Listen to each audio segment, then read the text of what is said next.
In today's video I wanted to show you how I paint succulents using two different approaches. First one is very simple and the other one is more complex. Both of these studies were painted on a cotton paper, and that's just because cotton paper is more durable and handles layering much better than the traditional student grade paper. In this first study I used mostly negative painting approach. The sketch is important and it should be very clear. Even though the shape of each individual leaf is very simple, you need to be very clear about where the edges are, so that will help you with the painting later. For this particular approach I would choose more visible sketch than I would normally go for, because this approach requires so many layers that it is very easy to lose the sketch and therefore you might not see where the edges are later, so make sure that the sketch is visible enough. I started with the first wash of a very transparent paint. The whole color scale for this painting was mainly just violets and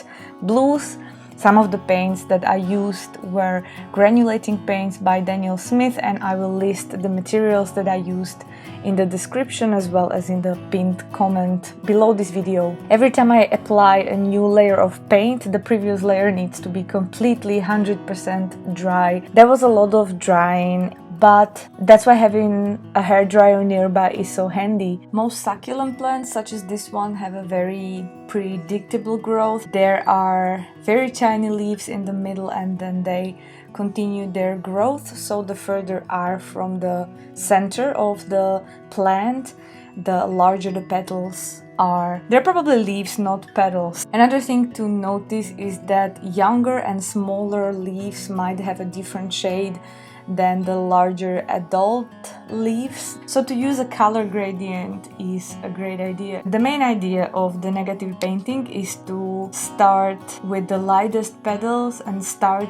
in the middle of the flower. Basically never to paint a petal, but rather the shadow that's around it. With each layer I chose about 3 leaves to paint, cutting the individual leaves one by one from the background. I also try to use more of the pinkish and purplish color when I was at the start of the painting, and then adding more blue and darker color as I approached the edges. This technique is pretty simple and it's rather easy to get used to doing this, but it is rather repetitive, so for those of you that like to relax with your painting process, it might be fun, but for some it might be even boring. And it doesn't require a lot of painting details, and I really like its simplicity. One more technique that I use to make the individual leaves more 3D, that's removing the pigment and creating highlights. On a Fabriano Artistico paper that I'm using, you can do that because the paint doesn't soak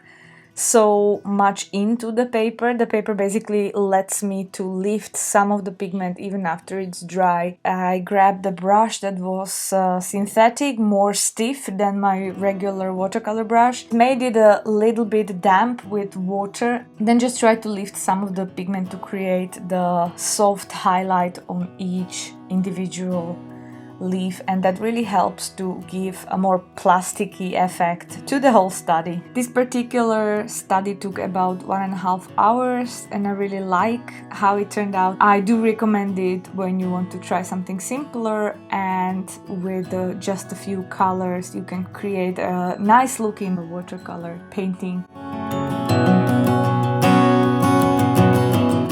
My second approach is very different from the first one. It requires a lot more patience, but the result looks much more convincing than the first technique. Since the idea is to create a rather detailed painting, it requires mostly to work leaf by leaf. focusing on each individual detail and color shifts. This particular painting took me about 4.5 hours to finish, and every time I choose to do a detailed painting, I usually go for a larger format than A4. This one was about A3 size, which means about 42 by 30 centimeters. My sketch is a little lighter and my lines are not as thick. Since there isn't as much water to be used, I prefer to do one underpainting, and that basically just means a very transparent wash of paint. In this case it was light green all over the paper, and then I let it dry completely, and this helps me to stretch my paper, and that's the only time when the whole painting is wet at once. From that point on, I usually carefully build layers from light to dark,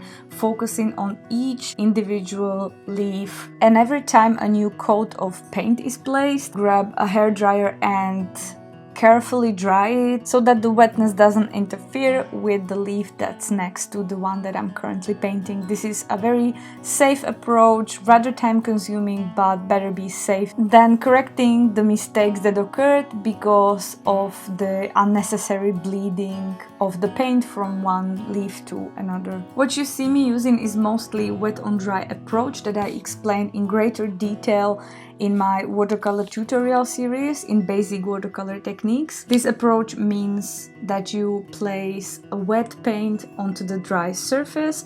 Oftentimes I need to blend the edges with a damp brush so that I create lost edge. My main tip here is to develop the whole painting at once rather than trying to detail one leaf all the way. What I do is to place the base color on every leaf across the entire painting, and that allows me to see the distribution of the color and correct mistakes. And then I continue developing details in the second layer and the third layer and as many layers as it's needed, but always across the whole painting rather than trying to only focus on one particular leaf. So you see me jumping from one leaf to another, and I think that's very important because when you are painting details, you get very easily wrapped up in the zoomed view of your painting, I'd say, forgetting about the whole picture. And even though the details are always contained in each individual leaf, you need to keep an eye also on everything that holds the painting together. So the leaves are very similar in some ways. You might just find out at the end that